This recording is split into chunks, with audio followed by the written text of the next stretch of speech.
ఆ వాక్యం నీకు ఎక్కడైనా దొరుకుతుందంటే నువ్వు పోగొట్టుకోకూడదు.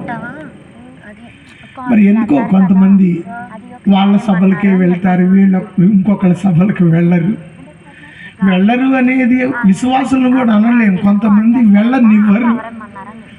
ఇలాంటి దరిద్రపు అలవాట్లు దేవుని పిల్లలకు లేకుండా ఉంటే బాగుంటుంది. ప్రియమైన దేవుని బిడ్డలారా, దేవుని వాక్యం ఎక్కడైనా వాక్యమే. ఎవరు చెప్పినా, ఎవడో ప్రసంగికుడు వస్తే చెప్తేనే వాక్యం కాదు, మీ స్థానిక పాస్టర్ గారు చెప్పేది కూడా వాక్యమే. వాక్యము దొరికే సమయాన్ని నువ్వు ఎప్పుడు పోగొట్టుకోకు. ఒకవేళ అది వాక్యానుసారమైన వాక్యం కాకపోతే అక్కడ వదిలిపెట్టి వెళ్ళు. నీ బ్రతుకుకు మేలు కలిగించేదైతే గుండెల్లోకి చేర్చుకో. అది 1,00,000 కాదు, 1,00,000 కంటే విలువైన మాట. స్తోత్రం చెప్పండి. హల్లెలూయా. ఒకసారి మీకు దగ్గరలో అంటే తూర్పుగోదావరి జిల్లా కాట్రేనికోన అనే ఒక ఊరు ఉంది. అమలాపురానికి ఒక 15-16 కిలోమీటర్ల దూరం. ఆ కాట్రేనికోన గేటు సెంటర్లో మావుళ్ళమ్మ దేవస్థానం ఉంది. ఆ దేవస్థానంలో పూజారి చేబ్రోలు సుబ్రహ్మణ్య శర్మ. నేను మీకు ముందు చెప్పాను, డౌట్ ఉంటే నేను క్లారిఫై చేస్తా, చాలా వివరంగా అడ్రస్తో సహా చెప్తా. మీకు డౌట్ ఉంటే మీరైనా క్లారిఫై చేసుకోవచ్చు, నన్ను అడిగినా నేను క్లారిఫై చేస్తాను. ఆయన పేరు చేబ్రోలు సుబ్రహ్మణ్య శర్మ. గండిగాని చెరువులో బహిరంగ సభలో వాక్యం చెప్తున్నాను.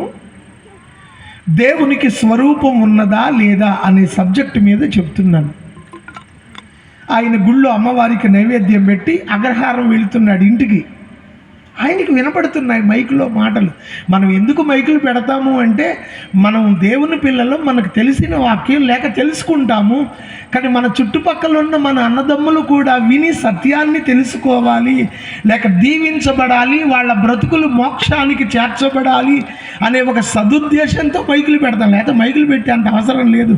మన వరకు బాక్సులే సరిపోతాయి. కొంతమందికి తెలియదు, ఎందుకురా వాళ్ళు గోల వాళ్ళు పడక మనకు నిద్ర లేకుండా చేస్తారు అనుకునే వాళ్ళు ఉంటారు. ఇది సదుద్దేశమే కానీ దురుద్దేశం కాదు. సో మైకులో వినపడుతున్నాయి.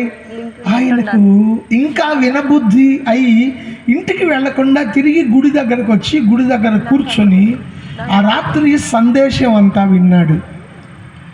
రాత్రి సభ అయిపోయింది. మరుసటి రోజు ఉదయం యథాప్రకారంగా అమ్మవారికి నైవేద్యం పెట్టడానికి వెళ్ళాలి. సరాసరి నా దగ్గరకు వచ్చాడు, మీటింగ్ ప్లేస్కి వచ్చాడు.